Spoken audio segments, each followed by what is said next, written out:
It is 21 until the hour. TV cartoons aren't just for kids anymore. Our entertainment correspondent, the very animated Eleanor Mondale, is here with us to explain what's going on. Hello, Eleanor. Good morning to you.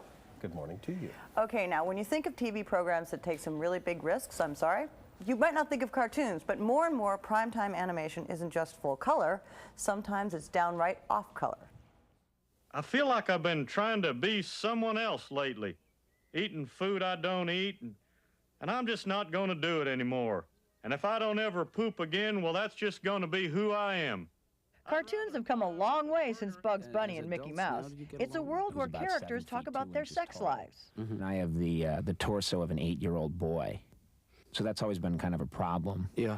When I take my clothes off, a lot of times women, they just spend a long time looking at me and saying, "Are you okay? Is there someone we should call?" Where families are dysfunctional. When I grow up, I want to be in the Betty Ford Center. You better start saving now. It's very expensive. Shh, they're strapping down Liza Minnelli. And where kids really do say the darndest things. It's really cool that we beat the spread against the Cowboys. Yeah, all right. And maybe we can beat them even more next year.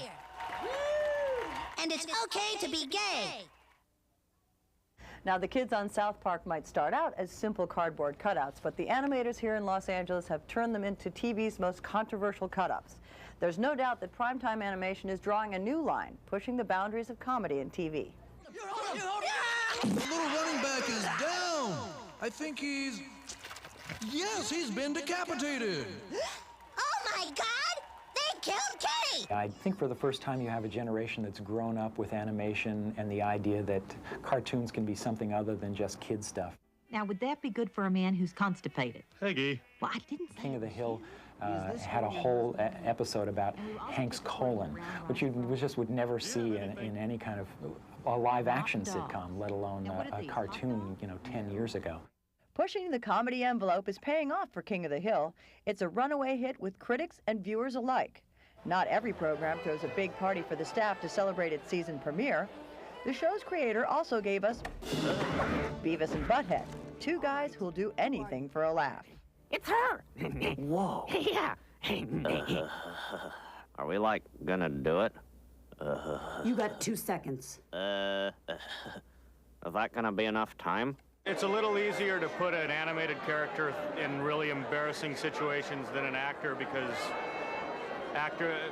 for instance, the constipation episode, if I was not just doing the voice, if I had to actually be seen sitting on the toilet, we wouldn't have written that I wouldn't have if I had to sit on the toilet myself.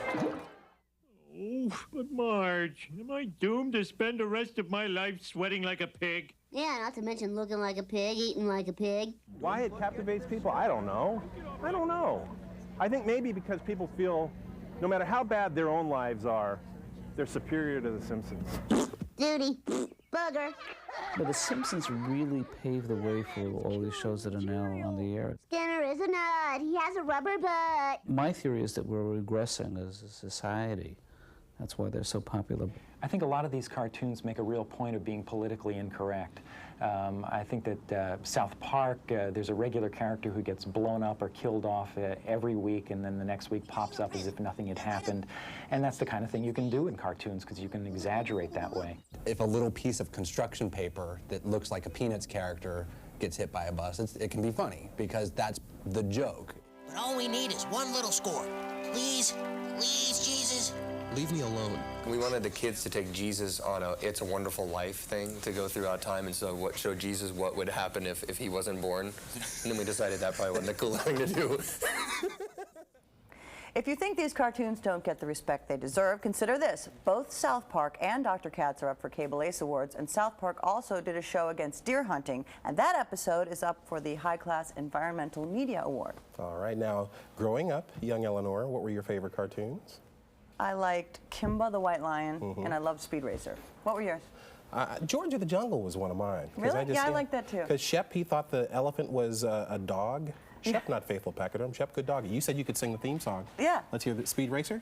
Yeah. Let's hear it. Here he comes. Do you know it? Here comes Speed Racer. Can't believe I'm doing this on TV. George. He's a demon on wheels. Oh. He's a demon and he's gonna be chasing after someone. And I know I had to pay my brother $1 for the lyrics. There you go. $1 to your brother? Yeah, he made me pay him to tell.